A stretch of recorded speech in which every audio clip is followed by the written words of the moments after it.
Family history is weird. It's like peeling back layers of a story that you're somehow a part of, even though you weren't there.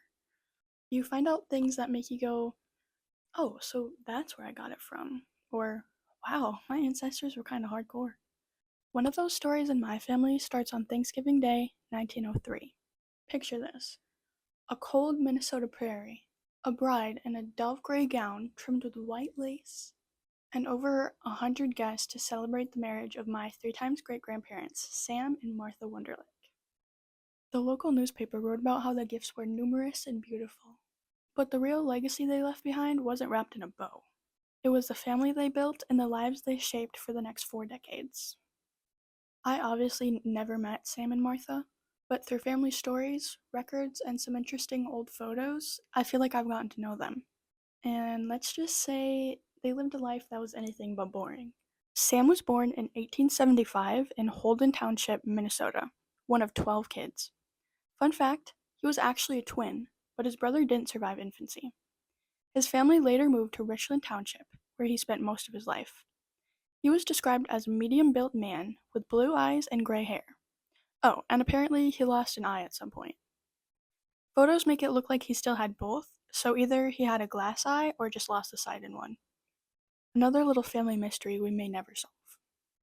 Martha was born in 1883, just a few miles away. And, plot twist, she was a twin too. Her sister Mary survived, and they were part of a big farming family. Growing up in rural Minnesota, Martha learned the ins and outs of farm life, which definitely came in handy later. After their wedding, Sam and Martha started their life on a rented farm in Richland Township. Their first child was stillborn in 1905, a heartbreaking start to their growing family. But over time, they had 6 children, each carving their own path in life. Farming back then wasn't exactly easy. According to family stories, the Wunderlichs made a pretty skimpy living. They had cattle, grew crops, and like most farm families, kids included, everyone had to work hard. Sam was a tough guy. Not cruel, but definitely strict, especially with his sons. He also had a lively personality. Loud arguments with Martha were apparently just part of their dynamic. Their future daughter-in-law, Edna, was once so startled by their bickering that she asked if Sam was dangerous. The answer? That was just their way of communicating. Sam and Martha's kids ended up in all kinds of different careers. Their son Abner went from farming to running a paint business in Faribault. Alice married young and spent her life raising 6 kids in Kenyon. My 2 times great-grandfather Myron was a businessman with a colorful start.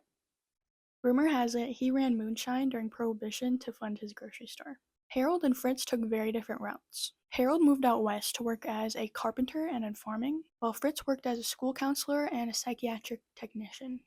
Their kids' success kind of tells you everything about Sam and Martha's resilience. They built a life, survived hard times, and raised kids who figured out how to make their own way in the world. At one point in 1916, the family technically moved to Montana. At least that's what the local newspaper said. But by early 1917, they were back on their Minnesota farm. Whether they actually sold everything and tried to start over, or if the move was just more of a let's see how this goes sort of thing, we still don't really know. Either way, they dodged a bullet because Montana got hit with a brutal drought right after they came back. Through the Great Depression and everything else life threw at them, the Wunderlichs stuck it out. Sam passed away in 1948, and Martha moved to Faribault, where she became known for her legendary quilts, rag rugs, and pies. She lived out her final years in a nursing home, passing away in 1963. When I look at Sam and Martha's story, I see a family that kept moving forward no matter what.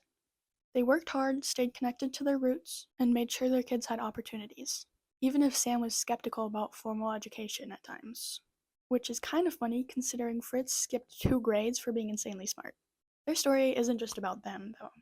It's kind of about how so many German-American farming families in Minnesota built their lives.